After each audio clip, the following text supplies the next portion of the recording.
네, 안녕하세요. 제이드입니다. 추석 연휴 다들 잘 보내셨나요? 이번 주에 시장 자체가 되게 쉽지는 않았습니다. 화수목금밖에 안 되는 짧은 주였는데요. 굉장히 퐁당퐁당 하루 오르고 하루 빠지고 이런 장이었습니다. 제가 조금 영상을 빨리 올리는 이유는 가보고 싶었던 콘서트는 대부분 표를 구해서 갔었는데 유독 아이유 티켓을 구하기가 굉장히 어려웠었는데 이번에 기적적으로 한 장을 구해가지고 이 나이 먹고 주책 맞게 아이유 콘서트를 보러 가야 돼가지고 좀 미리 올려봤고요. 제가 예전에 소녀시대 콘서트 티켓도 구했었는데 못 가가지고 굉장히 한이 됐었는데 이번에 드디어 가게 됐고요. 그래서 전 가서 즐겁게 보고 올 생각이고요. 일단 이번 주 장은 진짜 가만히 있는 게 제일 나은 장이었는데 어떤 걸 해도 처음 물리기 굉장히 좋은 장이었습니다. 그래서 굉장히 빡셌다라고 보고 있고요. 저도 개인적으로 지난주에 이렇게 말씀을 드렸어요. 포트폴리오 하나솔루션, 에코프로, 코스모 신소재, 항공우주 이런 것들 쭉 가지고 있다. 이 정도로 가지고 있고 지금 숏도 애매해서 숏도 많이 안 가지고 있다라고 말씀을 드렸는데 이 중에서 에코프로 하나솔루션은 굉장히 차익 실현을 잘만 하셨으면은 고점에서 팔 수 있는 기회가 많이 있었습니다. 그래서 저도 이거랑 인버스 정도 말고는 이번 주에 저도 거의 다 물리고 손절하고 하여튼 개판이었어요. 저도 이번 주 조금 리뷰를 해보면은 그동안 굉장히 강했던 태조 이방원, 저는 언론에서 계속 이런 조어를 좀 안 만들었으면 좋겠는데 하여튼 엄청 빠지면서 삼성전자가 거의 5%가 오르면서 시장이 완전히 그동안에 반대로 움직였죠. 이게 보통은 저는 이제 주식을 좀 오래 했잖아요. 보면은 기존의 주도주들이 쭉 가다가 크게 빠지고 다른 난데없는 것들이 오르는 게 갑자기 추세가 바뀌어서 그렇게 되는 경우는 거의 없습니다. 그래서 그런 날은 보통 그런 걸 팔지 않고 더 사고 약간 이런 식으로 좀 하는 게 좋다라고 저는 개인적으로 생각을 하는데 이날 배가 아파서 삼성전자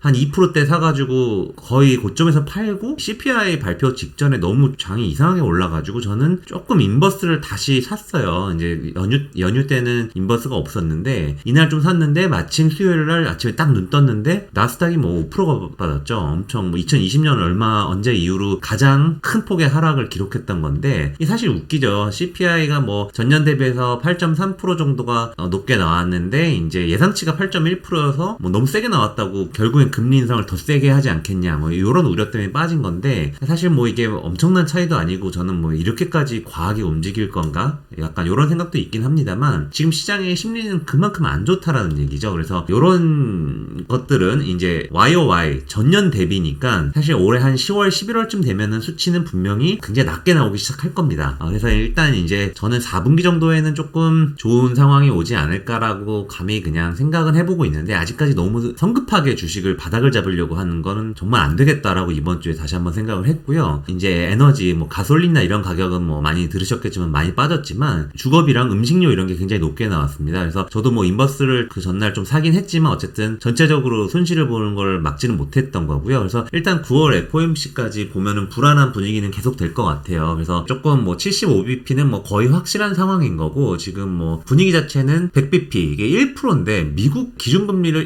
1%를 한 번에 올린다는 이 의미는 굉장히 무서운 겁니다. 그래서 이게 이번에 바로 끝나는 것도 아니고 계속해서 내년 초까지도 이어질 수 있다라는 지금 불안감이 있기 때문에 정말 자칫하면은 이게 경기를 망치고 지금 유럽 상황들 보시면 아시겠지만 유럽은 이미 경기 침체라고 해도 과언이 아닙니다. 그래서 지금 미국이 그래도 괜찮은 건데 미국이 괜찮다는 근거도 사실 어떻게 보면 좀 빈약하죠. 고용이 많고 이런 건데 이제 미국 사람들이 그동안 보조금이라든가 코인이랑 자산 벌어놓은 걸로 돈을 쓰면서 직장을 잘 안 가고 이제 이러니까 기업들 입장에서는 인력을 유치하기 위해서 임금을 올려주고 그렇기 때문에 고용은 괜찮고 그러니까 침체는 아니다 이제 이런 건데 사실 한 두세 달 전만 해도 그 침체를 더 무서워했거든요. 그래서 이게 지금 끝났다라고 생각들을 많이 하시는데 저는 이런 침체에 대한 우려도 앞으로 다시 좀 나오지 않을까라고 고민이 되는 부분이 있고 목요일은 저는 오전에 좀 골프를 치느라고 굉장히 집중은 못했는데 딱 보니까 에코프로 이런 게 엄청 오르더라고요. 그 전날도 많이 올랐는데 배터리 하나솔루션 에코프로 이런 게 엄청 오르고 있더라고요. 그래서 저는 그냥 골프를 치면서 이걸 올 매도를 했고 매도를 한 걸 가지고 이제 이노텍이랑 OCI 이런 걸 교체 매매를 좀 했습니다. 근데 이제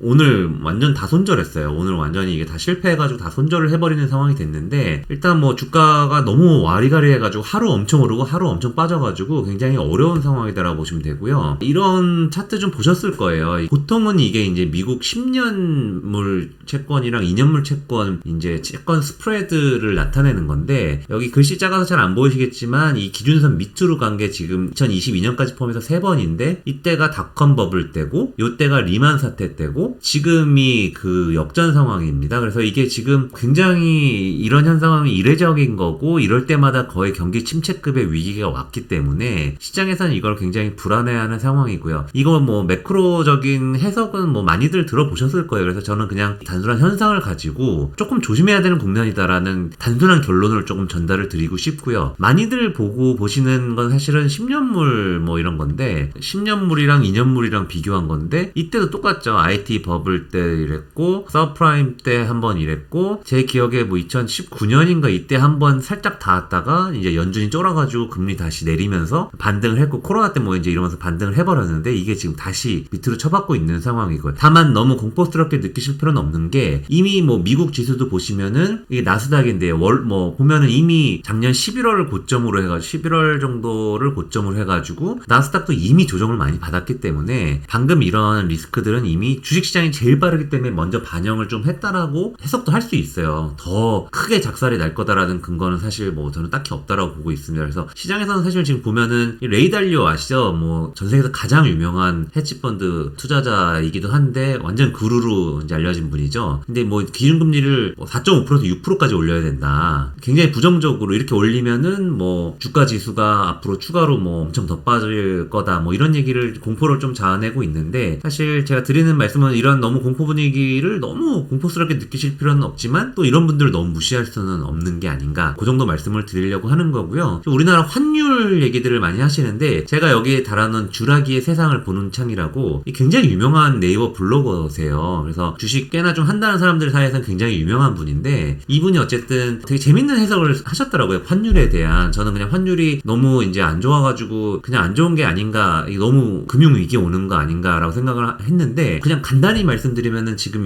요게 이제 원 미국 달러 환율인데 지금 뭐 달러가 너무 강하죠. 그래서 이제 이건 달러가 엄청 강한 거는 모두들 아시는데 이분이 한국 원이랑 홍콩 달러, 뭐 브라질 헤알, 멕시코 페소 전반적으로 다 이걸 하셨어요. 그래서 원이랑 호주 달러, 캐나다 달러, 뭐 루브락으로 다 했는데 이분의 결론은 이게 지금 사실은 나쁜 게 아니다. 우리나라 역사상 환율이 이럴 때 사실 굉장히 좋은 매수 기회를 많이 만들어줬고 요런 거는 사실 중국 위안화랑 연결돼서 중국 위안화 대비해서는 한국 원화가 약세를 보이고 있다. 그래서 이거는 한국이 수출 국가임을 감안했을 때 굉장히 도움이 되는 부분이기도 하다라는 어떤 그런 얘기를 하셨는데 굉장히 신선했고요. 그래서 지금 이 원달러 환율이랑 한국 코스피랑 비교한 게 있는데 원달러 환율이 이렇게 급등할 때 우리나라 결국에 어떤 금융 위기 같은 게 있었기 때문에 지수는 굉장히 급락을 했지만 어쨌든 이게 진정이 되면서 계속해서 뭐 오르는 되게 뻔한 얘기인데 요런 거를 지금 어쨌든 조금 그냥 환율이 너무 오르는 거를 나쁘고 공포스럽게만 보실 필요는 없다라는 말씀 정도를 좀 드리려고 이 긴 얘기를 드렸고요. 그래서 저는 일단은 좀 되게 조심스러운 포트폴리오를 구성을 해놨고요. 오늘은 세아제강지주, 이노텍, OCI 다 손절을 하면서 SM 하나만 매수를 했어요. SM을 매수를 했는데 뭐 SM은 잘 아시다시피 뭐 소녀시대, 아니 너무 제가 맨날 소녀시대 얘기만 해서 좀 그런가? 하여튼 뭐 제가 아는 건 뭐 제 세대가 소녀시대가 짱인 세대였기 때문에 되게 창피한 얘기지만 어쨌든 이 SM이라는 회사가 가장 저평가를 받았던 거는 그 이수만님께서 어쨌든 라이크 기획이라는 회사로 돈을 계속 이제 이렇게 로열티 같은 형식으로 받아가면서 회사에 돈을 빼간다. 그래서 회사의 가치가 제대로 반영이 안 된다라는 그런 사실 때문에 주가가 안 됐던 건데 어제 공지를 통해서 결국에는 이런 거를 이제 프로듀싱 계약 조기 종료 검토를 공시했습니다. 검토를 공시한 이유는 아직까지 뭐 주주총회나 이런 게 없었기 때문에 바로 그렇게 하기로 공시를 그냥 해버릴 수는 없는 거기 때문에 얼라인 파트너스는 9월 30일까지 이 모든 과정을 종료해줬으면 좋겠다라고 요구를 다시 한 상황이고 어쨌든 이런 걸 공시까지 한 걸 봤을 때는 이번에는 정말로 진행이 될 것 같아요. 그동안에 계속 양치기 소년처럼 한다고 했다가 안 되고 이런 게 많아서 안 좋았었는데 어쨌든 결론은 엔터테인먼트 쪽에서 가장 유명한 애널리스트이신 이기훈 위원님께서 쓴 자료를 보시면은 이런 것들이 결국에는 돈이 안 빠져나가고 SM 쪽으로 들어오면은 어쨌든 2023년 내년 기준으로 영업이익이랑 순이익이 1,700억에서 1,000억 원 정도. 그러면 결국에는 다른 회사랑 비교를 좀 해봐야 되는데요. SM보다 이익 규모가 작은 JYP 같은 회사가 지금 시총은 오히려 더 큽니다. SM보다. 그래서 디스카운트가 됐던 이유가 결국에는 아까 말씀드렸던 라이크 기획 때문인데 결국엔 JYP만큼 밸류에이션을 평가를 받으면은 이제 이기훈 위원님 같은 경우는 뭐 목표 주가는 3만원 정도까지 볼 수 있는 게 아닌가 그렇게 하셨는데 굉장히 단순한 로직으로 충분히 동의가 되는 부분이에요. 그래서 SM이 오늘 18.6%로 이제 종가 마감 마감을 했습니다. 장중에는 뭐 오르락 내리락 했는데 저는 계속 추가 좀 매수를 했고요. 그래서 지금 오늘은 사실은 SM 정도 말고는 뭐 특별히 산 거는 없었고, 이거는 같이 반영이 되면은 지금 시가총액이 1.8조인데 지금 JYP가 시가총액이 정확하게 2.2조 가까이 됩니다. 2조 1,900억 정도 되는데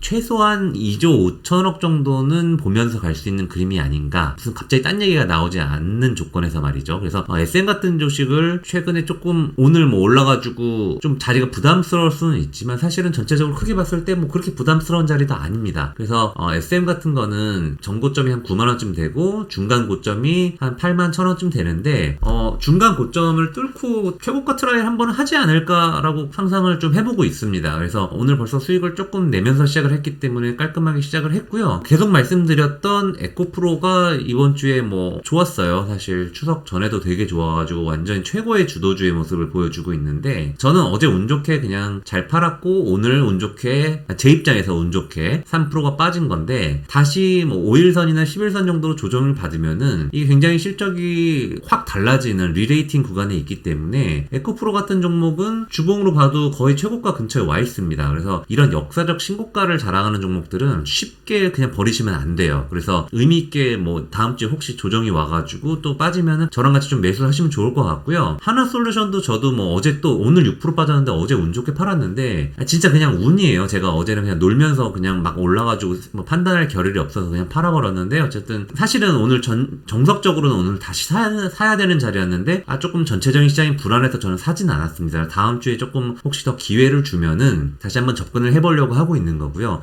주봉으로 봤을 때 약간 불안한 기술적인 모습은 보여주고 있습니다. 지난주에 크게 양봉이 난 만큼 음봉이 났고, MACD 오실레이터도 약간 악화되는 모습을 보이고 있고, RSI라든지 이런 과열 지표도 과매수 영역으로 가리키고 있기 때문에 조금 인내심을 가지시면은 더 좋은 자리에서 살 수 있는 기회는 충분히 줄 수 있을 것 같아요. 그리고 마지막으로 지수를 저랑 같이 한번 체크를 좀 해보시는 시간을 꼭 가졌으면 좋겠어요. 나스닥인데요. 이게 일봉이고, 일봉으로는 사실 어떤 판단이 안 되는 거고, 주봉으로 봤을 때는 계속 말씀을 드리지만 주봉으로 봤을 때 이런 강력한 200주선 같은 자리에서 지난번에도 반등을 했는데 지금 아직 그 자리에서는 이격이 좀 있습니다. 그래서 11,000 정도까지는 일단 한번 같이 기다려보시는 게 어떤가 생각을 해보고 있고요. 월봉으로 봤을 때도 조금 이격이 여전히 있죠. 당연히 월봉이 좀 이격이 있는 상황인데, MACD 오실레이터라든가 반대로 이제 이격도가 과매 도권으로 돼 있기 때문에 그냥 지수만 보면은 몇 달 뒤를 보고 사야 되면은 나스닥은 사야 될 것 같긴 해요. 근데 저는 단기로 말씀드리면 한 1, 2주, 2, 3주 상관으로는 조금 인버스로 잡아놓고 대응을 하는 게 조금 더 유리하지 않나라고 생각을 하고 있고요. 최근에 무슨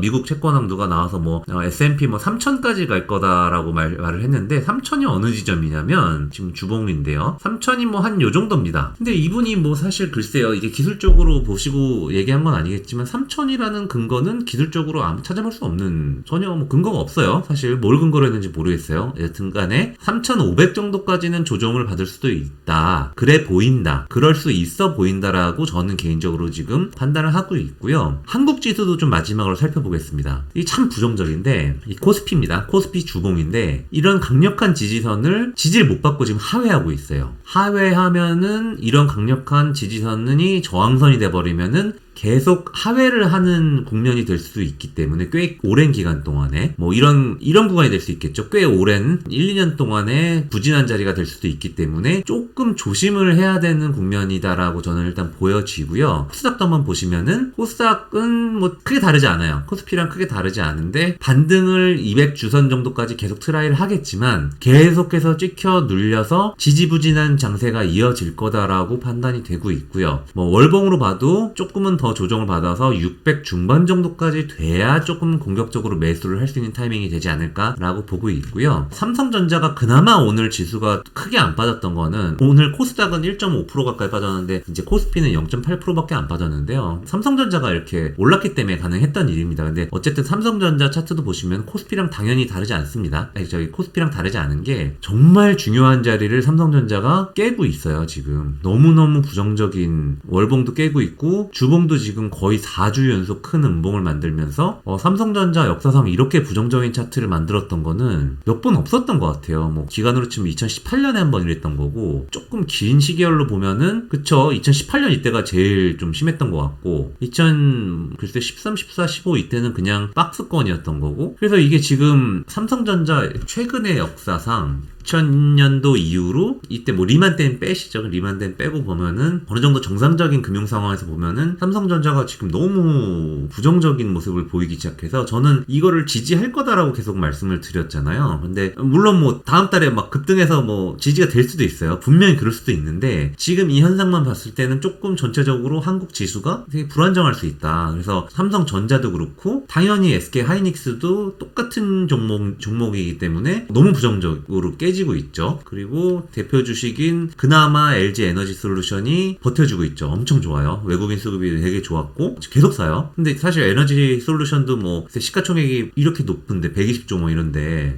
이게 과연 계속 유지가 될 수 있을까 이런 생각도 들고, 대표 종목들 뭐 조금만 볼까요? LG화학 지난주에 좀 자리 괜찮아 보인다고 말씀을 드렸지만 글쎄 크게 회복은 못하고 있는 상황인 거고, 삼성바이오로직스 시총 큰 종목이죠. 그냥 쭉쭉 보시면은 삼성바이오로직스도 50주선을 못 뚫고 밑으로 좀 때려 박는 분위기입니다. 전반적으로 좀 밑으로 흐를 거다라고 보여지고, 네이버 카카오 제가 바이콜 해서 너무너무 죄송한데 네이버도 지금 굉장히 부정적인 매우 나쁜 모습으로 지금 움직이고 있습니다. 카카오도 뭐 똑같은 류의 종목이니까 볼 필요는 없지. 한번 보시면은 카카오 조금 지지가 되고 있는 상황이지만 이번 주에 깼어요. 중요한 자리를 깨고 있고, 전반적으로 최근에 뭐 화장품이나 이런 게 좀 반등한 척을 했지만 화장품 이런 건 이제 국내 대표 주식이라고 하기 어렵기 때문에 보실 필요도 없다라고 보고 있고, 방산 주식 호재들이 남아있지만 방산 주식도 이번 주에 엄청난 하락을 했죠. 이번 주에 엄청난 하락을 했기 때문에 저도 어쩔 수 없이 손절을 할 수밖에 없는 상황이었고, 방산 주식도 이 20주선이 중요하다고 말씀을 드렸는데 일단 이번 주에 깼어요. 한국항공우주도 깼고 LIG 넥스원은 아직은 괜찮지만 급격히 내려오는 모습을 보이고 있다. 그래서 전반적으로 그냥 대표 주식들을 쭉쭉쭉 보면은